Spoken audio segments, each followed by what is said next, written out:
రాయిలాంటి దేవాని మనిషిగా మార్చింది మిథున. తన నమ్మకం వమ్ము కాదని బలంగా నమ్మిన మిథున దేవాని మార్చి హరివర్ధన్కి అల్లుడిగా చేసింది. తన తండ్రితోనూ అల్లుడు అనేట్టు చేసింది. అయితే సరిగ్గా దేవా మిథున కలిసే టైంకి కాల్పులు జరగడంతో కలకలం రేగింది. ఈరోజు రాత్రి ప్రసారం కాబోయే ఎపిసోడ్లో ఏమైందంటే, చావు బతుకుల మధ్య మిథున, జీవచ్ఛవంలా దేవా, ప్రాణభయంతో ఆదిత్య. నువ్వుంటే నా జతగా సీరియల్ ట్విస్ట్లు టర్న్లతో సాగుతోంది. ఈరోజు రాత్రి ప్రసారం కాబోయే ఎపిసోడ్లో ఏమైందంటే, కూతురి ప్రాణం దక్కుతుందా లేదా అని బాధతో విలవిల్లాడుతూ ఉంటాడు హరివర్ధన్. ఇంతలో సత్యమూర్తి వచ్చి హరివర్ధన్ పక్కనే కూర్చుని భుజంపై చెయ్యేసి ఓదార్చుతాడు. కళ్ల ముందే కన్నబిడ్డ చావుతో పోరాడే పరిస్థితి ఏ తండ్రికి రాకూడదు. ఆ దేవుడికి మనసు లేదు. మనుషులు సంతోషంగా ఉంటే చూడలేడనుకుంటా. కాసేపటి క్రితం ఆనందంతో నిండిపోయిన అందరి కళ్లను ఇలా కన్నీళ్లతో నింపేశాడు. హాస్పిటల్ పాలు చేశాడు. మిథునకు ఇలా జరిగినందుకు నాకే ప్రాణం పోతున్నంత బాధగా ఉంది.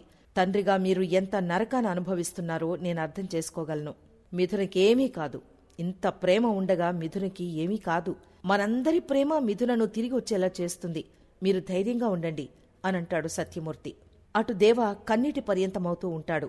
అనంతరం ఏనాడూ తనంతట తాను గుడిమెట్లు ఎక్కని దేవ తొలిసారి మిథున కోసం గుడి మెట్లు ఎక్కుతాడు.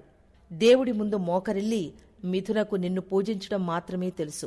తన జీవితంలో జరిగే ప్రతి సంఘటన నీ నిర్ణయమే అని నమ్ముతుంది ఆ పిచ్చిది. ఓ చెత్త వెధవనైన నేను బలవంతంగా ఆమె మెడలో తాళి కట్టినా కూడా అది నీ నిర్ణయమే అనుకుని నాకోసం అందర్నీ వదులుకోనొచ్చింది. నిన్నంత పూజించి గుడ్డిగా నమ్మిన నీ భక్తురాలి ప్రాణాలతో ఆటలాడుకోవడానికి నీకు మనసెలా వచ్చింది? నీకు జాలి లేదా? నిన్ను నమ్మిన వాళ్లను ఎంత ఏడిపిస్తే నీకంత సంతోషమా? వాళ్లు సంతోషంగా ఉంటే చూడలేవా? నువ్వు దేవుడివా రాక్షసుడివా? నువ్వు నిజంగా ఉంటే నిన్ను నమ్ముకున్న భక్తురాల్ని బ్రతికించు. తనకేదైనా అయితే నువ్వు లేనట్టే అని దేవుణ్ణి నిలదీస్తాడు దేవా. ఇంతలో దేవా వదిన వచ్చి భుజం తట్టి ఓదార్చుతుంది. మిథున నమ్ముకున్న ఆ పరమేశ్వరుడే కాపాడుతాడు అని ధైర్యం చెప్తుంది. లేదు వదిన, మిథున ఎవ్వరికీ హాని చేయదు. తనకి హాని తలపెట్టిన వాళ్ళని కూడా క్షమిస్తుంది. అలాంటి మంచి మనసున్న అమ్మాయిని చావు వరకు తీసుకొచ్చినోడు దేవుడెలా అవుతాడు అనంటాడు దేవా. మిథునకు ఏం కాదు దేవా, నువ్వు ధైర్యంగా ఉండు అనంటుంది వదిన. అనంతరం తన భార్య ప్రాణాల్ని కాపాడ్డం కోసం గుడిలో నిప్పుల గుండం తొక్కుతాడు దేవా. హరహర మహాదేవా అంటూ నిప్పులు తొక్కుతాడు. అలా నిప్పులు తొక్కాడో లేదో మిథున ఇలా కళ్ళు తెరుస్తుంది. ఇటు హరివర్ధన్, నా కూతురు అడిగిన గిఫ్ట్ దేవాని అల్లుడిగా అంగీకరించి కళ్లల్లో ఆనందం చూడాలని అనుకున్నాను. కాని నిన్ను చావు బతుకుల్లో చూసే దుస్థితి వస్తుందని అనుకోలేదమ్మా అని బాధపడుతుంటాడు హరివర్ధన్. ఇంతలో పోలీసులొచ్చి, ఆ షూటర్ తప్పించుకున్నాడు సార్, వాడు మీ శత్రువు కాదు సార్, వాడు దేవా శత్రువు. ఆ షూటర్ వచ్చింది మిథున మేడంని షూట్ చేయడానికి కాదు, దేవాని షూట్ చేయడానికి. బుల్లెట్ మిస్ కావడంతో మీ అమ్మాయికి తగిలింది. ఎలాగైనా ఆ షూటర్ని పట్టుకుంటాం అని చెప్పేసి వెళ్లిపోతారు పోలీసులు. దాంతో హరివర్ధన్, నేను భయపడిందే జరిగింది అని కన్నీళ్లు పెట్టుకుంటాడు.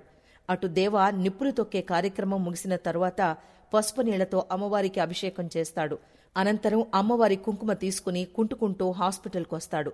పూజ చేసిన కుంకుమను మిథున నుదుట దిద్దుతాడు. మిథునను చూసి కన్నీటి పర్యంతమవుతాడు దేవా. మనది దేవుడు ముడేసిన బంధం మిథున, మనల్ని ఏ శక్తి విడదీయలేదు. నువ్వు చెప్పిన మాటే నిజమవుతుంది అని మిథున చెయ్యి పట్టుకుని కన్నీళ్లు పెట్టుకుంటాడు. ఇంతలో హరివర్ధన్ వచ్చి, ఉన్న కొన ఊపిరి కూడా తీసేస్తావా అనంటాడు. దెబ్బకి షాక్ అవుతాడు దేవా. ఏంటి సార్, ఏమన్నారు అనేసరికి, నా కూతుర్ని ప్రాణాలతో ఉండనీయవా? తనని మాకు దూరం చేస్తావా? ఈ లోకంలోనే లేకుండా చేస్తావా అనంటాడు హరివర్ధన్. ఏంటి సార్ అలా అంటారు?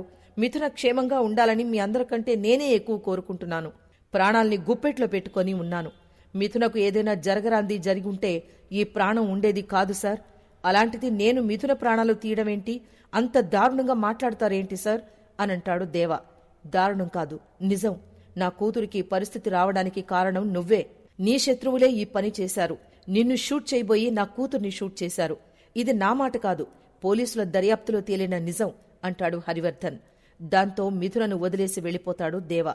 ఆ ముచ్చట రేపటి ఎపిసోడ్లో చూద్దాం.